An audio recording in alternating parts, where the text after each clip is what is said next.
And that's why the Diatone Roma F5 V2 is my new pick for the best 5-inch bind and fly quadcopter you can get. Sorry, I guess I left my ringer on. Hold on. Hello. I'm recording a video about the Diatone Roma F5 V2. Yeah, it's awesome.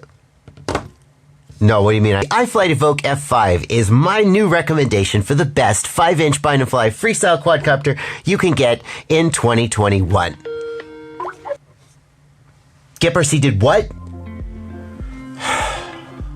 Here we go again.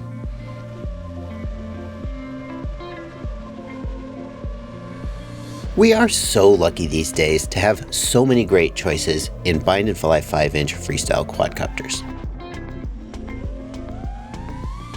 It didn't used to be this way.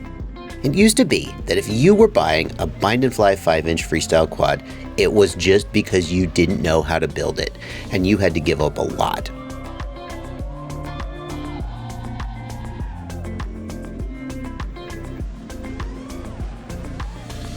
But today's bind and flies, like the Diatone Roma F5 and the iFlight Evoque F5, both of which I've reviewed on my channel, and the subject of today's video, the GEPRC Mark V, are so freaking good. In fact, they're as good or better than anything you could build at home. And for some of you guys, they're way better than anything you'd build at home. I'm not pointing any fingers, but you know who you are.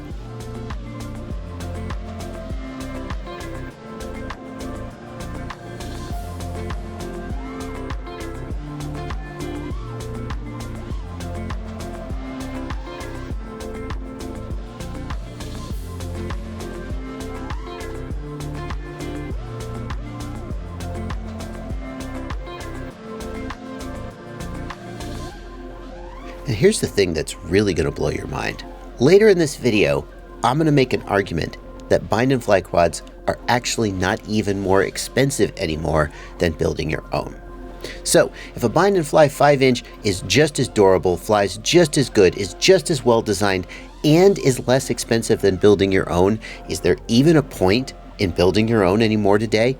That's a topic we're going to touch on in this video, and we're going to look at all three of these quads, most importantly the GEPRC Mark V, and see which one is the best one for you.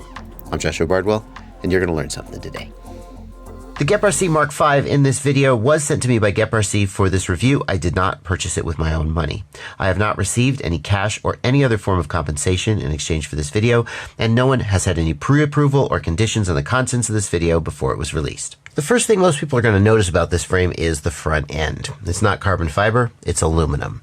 And it is 7075 alloy aluminum, which is the one you want. It's stronger, harder, more durable. It's the good one. Now, the reason to want a metal front end for a quadcopter should be pretty obvious. The front end is where all the impacts are. Well, most of the impacts.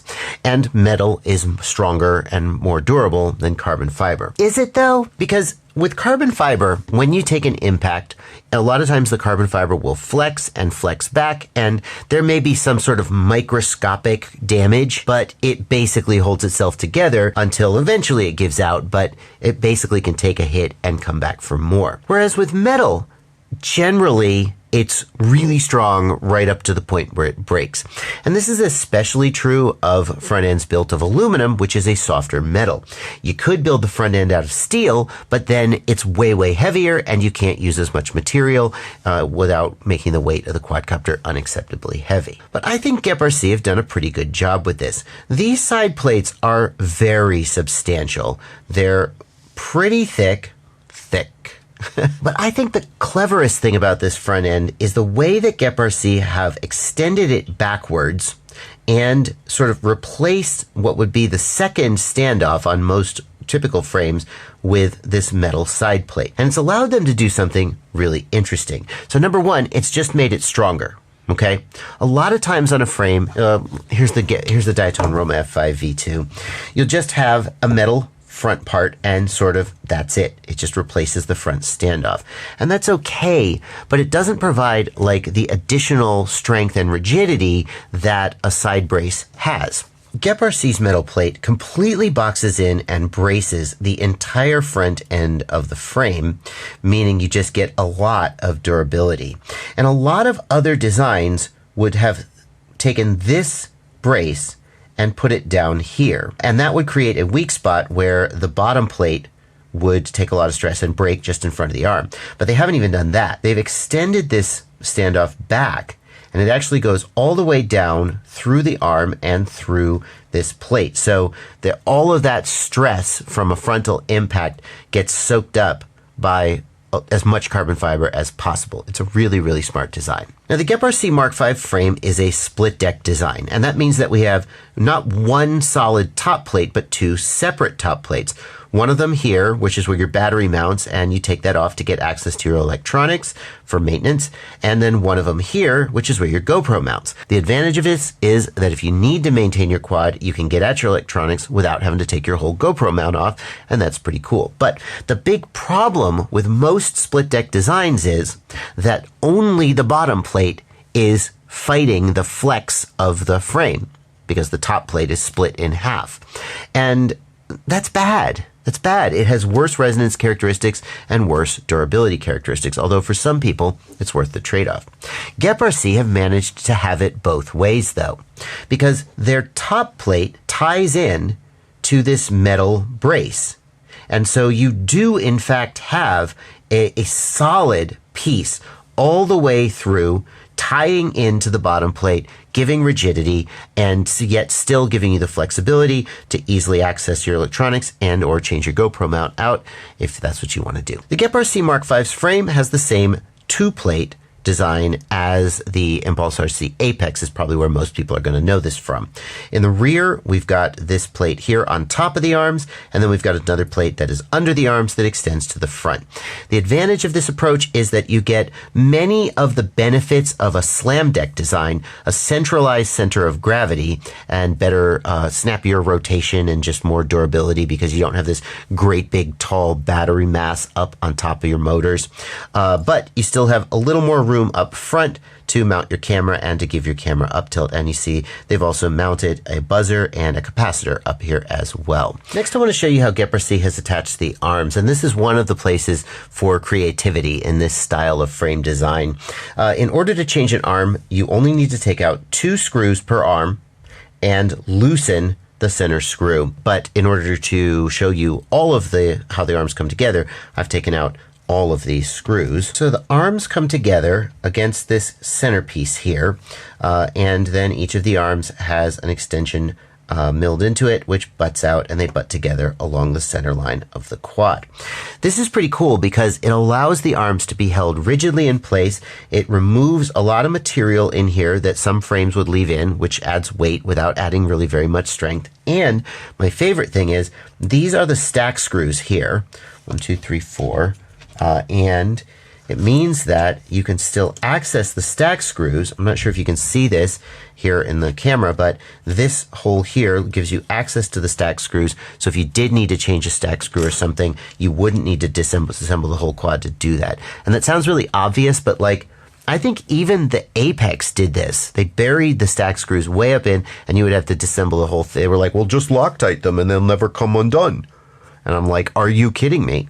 So it's really nice that GEPRC has made this accessible like this. The arms are made of 5mm carbon, and they are about 10 millimeters thick at the roughly thinnest point. They also have a really nice taper here. I'm not doing any finite element analysis like Chris Rosser, but to me, this taper here looks pretty good. If you compare it to something like the original Diatone Roma, where the arm was thin all the way back into the body, and then they would break off right where it entered the body. This seems to do a pretty good job of avoiding that. The other mistake that frame designers often make is they'll put a screw hole somewhere where there's going to be high stress and they won't have enough carbon around it. We can see here at the screw holes, there's not a ton of carbon here, but the way that the screws are going to be stressed also, it doesn't seem like it's, you see, when there's an impact, like it's going to pull the arm this way, and that is going to stress in this direction where the carbon fiber is the strongest. Whereas if you have a single arm with screw holes through the center, it stresses it towards where the carbon fiber is the thinnest, and that's bad. I think this is a pretty good arm design. Here's a secret little trick for telling how seriously the manufacturer of a bind and fly quad is taking like quality. look at the head of the screws. Do you see that these screws are stamped with the letters 10-9? And if we flip it over and look at the top, here they're stamped 12-9. 10-9 and 12-9 refer to the alloy of steel that's being used, and that's the good stuff. 10-9 steel and 12-9 steel are not cheap. They're hard. They're going to last. They're not going to strip out super easily like some screws.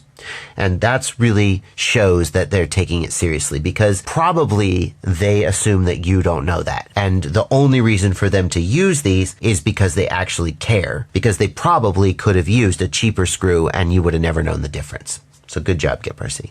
Now the quad that I've got has the full-size DJI Air Unit in it. And the advantage of that is going to be that the Air Unit has built-in DVR with an SD card.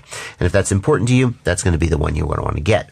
The Air Unit also has dual antennas, which means it gets slightly better range in some situations, specifically situations with a lot of multipath interference, than the Caddx Vista. The quad can be ordered with the Caddx Vista, and that'll save you a little bit of weight, and that would be my pick. It can also be ordered with an analog video transmitter, and it is the GEPRC's 1.6 watt high-powered analog video transmitter, so you're going to get plenty of range and penetration out of that. The motor wires are protected from prop strikes and other damage by these plastic covers. And I think it was iFlight that did this first. At least they were the first I saw that did it. This is off-the-shelf stick-on, it's like channel for LED lights. That's what I think it is. And you can just buy it by the foot and they cut it up and they stick it on. Very clever. But I hate it, and I wish everyone would stop doing it because it breaks. It breaks just like this. And sometimes when it breaks like this, it's got these jagged little edges, and sometimes that cuts the motor wires. The whole point is to not cut the motor wires. It looks good in the package. It looks good in the product shots. As soon as you have a couple hard impacts, it breaks, and then you just tear it off and you replace it with tape. They should just ship it with, this is cloth tape. It's wire harness loom tape, and it is not stretchy. That's the one thing I don't like about it, but it sticks really well, and it looks nice, and it's reasonably durable, and that is what I've been using anyway, most lately, when I'm not using my signature red electrical tape to hold arms, to hold wires against the arms. Next, we're going to talk about the motors, and they are 2107.5 in size. This is the first time I've ever seen a motor in this size, and when I first saw it, I thought it was stupid. But the more I thought about it and why they did it, the more I thought it might actually be brilliant. Before we go into that, if you're enjoying this video, if you're learning stuff, if it's helping you make a purchasing decision, would you mind going down and hitting the like button? It helps YouTube share the video to more people, and it sure means a lot. Thank you. 2107.5 in size means that the motor is 21 millimeters in diameter and 7.5 millimeters in height. And if you compare that to a typical freestyle motor, we might see something like a 2207. So this motor has become narrower and taller. What does that mean? The first thing we need to do when we compare motor sizes is think about the stator volume. I've got another video where I go super in depth on this whole thought process, and I'll put a link to that down in the video description if you're interested in checking it out. But let's just think about this. So a 2207 motor has an 11 millimeter diameter and a height of 7 millimeters. Therefore, it's going to have a volume of 2661 cubic millimeters. Our motor is going to have a 7.5 millimeter height and a 10.5 millimeter diameter, which means it is 2597 cubic millimeters.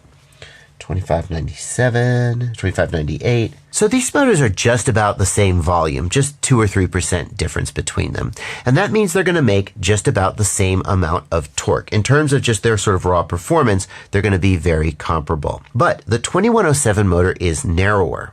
And all else being equal, a narrower motor will be more responsive because its weight is closer to the axis of rotation, and therefore it can accelerate and decelerate faster. And that's a good thing. The responsiveness of a mini quad motor is strongly correlated to how well the quadcopter flies. GEPRC made the motor taller in order to get the volume back that they lost by making the motor narrower. And the trade-off there is that the motor is going to have slightly worse cooling performance because it has less surface area for the air to flow flow through and cool the motor down. I think for most quadcopter pilots, most freestyle pilots, they're not going to notice the difference.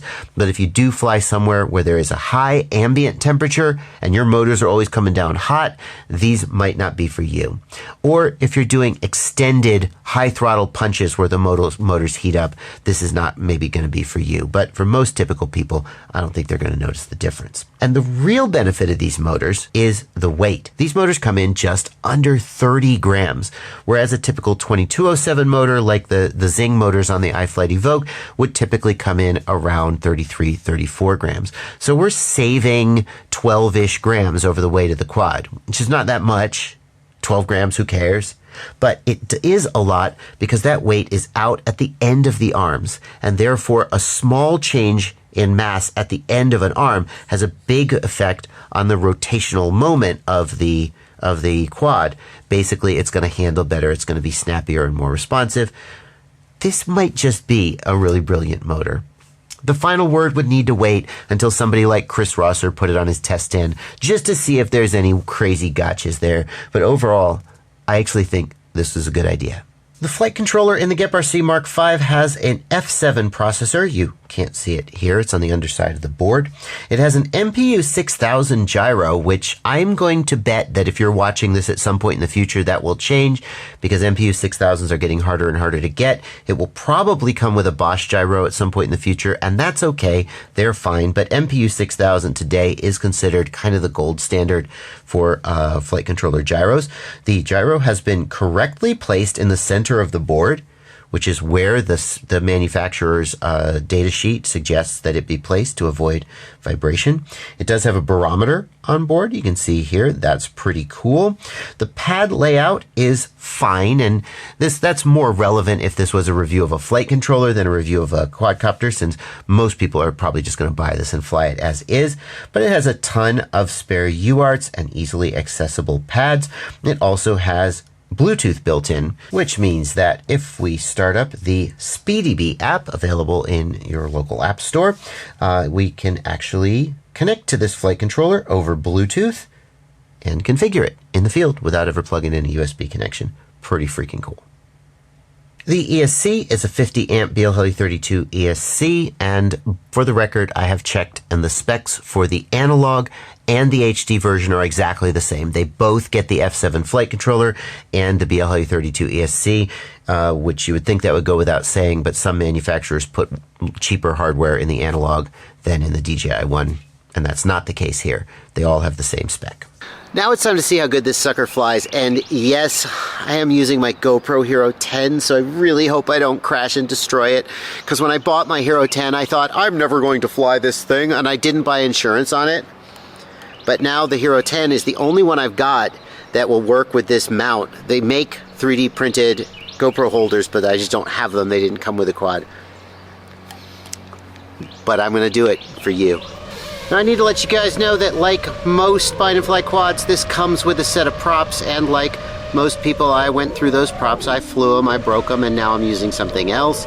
I am using the Ethics candy cane props, which to me felt like the best combination of smoothness but thrust. I should acknowledge that I am used to, ooh, which gets up there, I am used to higher pitch props. I usually fly 51477, but I thought that using something like the candy canes would be a good mix of performance and smoothness. And as far as performance goes, let's do a little throttle punch out. Here we go, 3, 2, 1. Yeah, I don't think those 2107.5 motors are holding us back. She pops up, she gets up for sure. As far as prop wash performance goes, let's see. Let's just do a big drop here, and at the last minute we will get on the throttle and slide in. Very little prop wash. We could do some of these little maneuvers.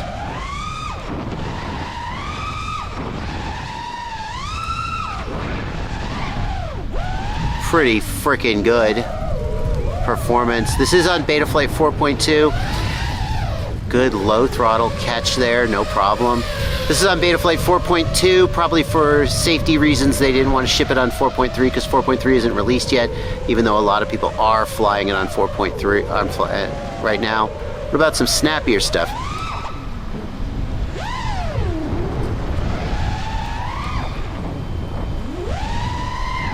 Spang, is that Spang style? I don't know.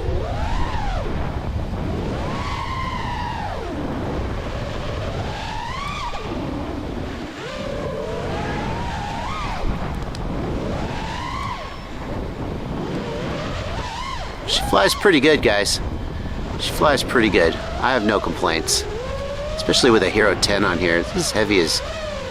Dang, my kid's been putting stuff in my...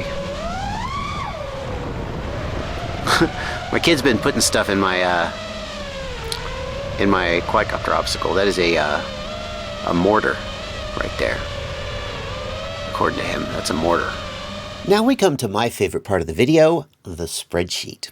And we're going to use this spreadsheet to evaluate the specs of these quads and see which one's going to be the best one for you. And the quads in the roundup are the iFlight Evoque F5, which comes in both an analog and a DJI version with Caddx Vista only, no Air Unit. The Diatone Roma F5, which comes in an analog version and a DJI version with both Air Unit or Caddx Vista. And uniquely to Diatone, they're the only ones I know who do this. It also can be ordered in what's called a power kit version, which leaves out the video transmitter. Why would you do that? Because a lot of people have a DJI Air Unit or a Vista laying around from a previous build. So Diatone will sell you everything but the DJI unit, and you just slap it in and you got a brand new quad. It's pretty cool, and it saves you a lot of money. And then finally, of course, we've got the GEPRC Mark 5, which comes in an analog, a Caddx Vista, and a DJI Air Unit version. And I want to start by focusing on the things that are the same no matter which version you get. So for example, on the GEPRC Mark 5, the motors are the same no matter which camera you get. On the Diatone Roma, the motors are the same no matter which version you get. The only difference here is the Evoque, which puts slightly cheaper motors on the analog version at the Zingy Pro versus the Zing 2 motors on the DJI version. And the flight controller and the ESC are going to be the same for each of them. They all have an F7 flight controller, and they all have a 50 or 55 amp BL-Heli32 ESC. So now let's focus on the differences. And in order to do that, I think we should focus on which video system you think you're going to get.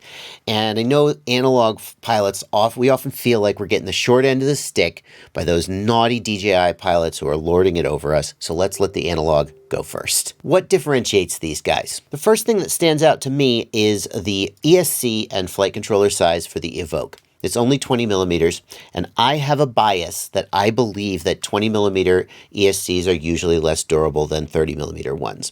The iFlight Evoque has been out for a while, and I haven't heard any reports of people like just blowing their ESCs, so we can assume that iFlight has made a good ESC, but I still can't get over my internal bias that 20 millimeter is worse than 30 millimeter. They've done that to get the cool side plates and make the frame narrower and keep the weight down, and to some degree they've succeeded, but to me, I still see this as a little bit of a disadvantage. Speaking of weight, have they succeeded? Because the weight of the Evoque is actually heavier than any of the other two in the roundup. All those cosmetic cool things that the Evoque has added has made it heavier. It's not by much, 393 versus 385, but the Roma F5 is significantly lighter than the other two at 365 grams, and I do think that's a difference that some people are going to notice when they're flying. As far as video transmitter goes, GEPRC wins at 1600 milliwatts. Diatone puts in a respectable showing at 1 watt, and iFlight, strangely, only a 600 milliwatt video transmitter. Again, I'm going to guess that goes back to the size. They need to use 20 millimeter electronics to fit everything in between those cool LED side plates, and that means they can't have as powerful a video transmitter. 600 milliwatts is enough, but I'd really rather have like 800 or 1,000 or heck, 1.6 watts. So the GEPRC is probably going to give the most range. Just based on that spec. And then we come to price. The GEPRC Mark V, $349, significantly more expensive than the Diatone Roma F5 V2 or the iFlight Evoque F5, which come in closer to $300. But you may feel that there's some benefit to the GEPRC, the cool frame with the aluminum front plates and the more powerful VTX. Maybe that's something that is going to appeal to you and make that worth it. So then what's the takeaway? Which one of these is the right one for you? I think the GEPRC Mark V is going to be for people who don't mind spending a little bit more, but are going to get something out of it. I think this is potentially the most durable frame. The aluminum front end is going to be super durable. The rest of the design of the frame is pretty reasonable, and GEPRC has proven in the past that they know how to design a pretty good frame. If you go with the analog version, it has the highest output power video transmitter. If you go with the Caddx Vista or Air Unit version, it is the lightest of the frames. The Evoque is going to be for somebody who wants that bling. The Evoque is a super blinged out quad with LED lights and custom 3D prints that help the XT60 plug in nicely. It's a really, really premium quad. It flies really well, potentially better than the GEPRC, to be honest with you, but you're paying a little bit more for those cosmetics, and it feels like the pure carbon fiber frame and the 20mm electronics means you're giving up a little in terms of durability. And then the Diatone really seems like the budget rock star here. It also flew really, really well when I tested it. It has a really good video transmitter on the analog side. It is about as light as the GEPRC Mark V, has a metal front end, although not as beefy a metal front end as the GEPRC, and is significantly cheaper. Now we come back to the question that I asked at the beginning of this video. Is there any point with bind and flies this good in building your own quadcopter anymore? And yeah, there are some obvious reasons why there's still a point to that. I'll mention them before the end of the video. But I think much more interesting is to think about the ways in which it doesn't make sense to build anymore. It used to be that even if the quality of bind and flies was pretty good, you could still save money by buying the parts separately and building it yourself. The labor that goes into the quads is worth something. And that just doesn't seem to be true anymore. I'm not going to put numbers on screen because the price of all these items is going to change next week or a month from now or whenever you're watching this. But I've crunched the numbers for these bind and flies, and every single one of them is cheaper to buy as a pre-built quad than if you bought the parts separately and built it yourself. When you take into account shipping, and sometimes not even then, but especially if you take into account shipping, and especially if something's out of stock, which they always are, so you have to shop from more than one different store, so you pay shipping twice, you are paying extra to buy these exact same parts and build them yourself. So if what you're really interested in is just flying one of these gosh darn quads, just buy the bind and fly it, enjoy it. You're not really losing frickin' anything. Okay, one thing you're losing is that you might enjoy building. And one thing you're losing is that there may be specific pieces of equipment that you want to try that just aren't available in a bind and fly. Express LRS, not widely available in bind and flies. HD0, not widely available in bind and flies. Want a particular set of motors or a particular frame that you want to try out, not available. You may want to build your own. But if all you want to do is just get a freaking quad and fly it,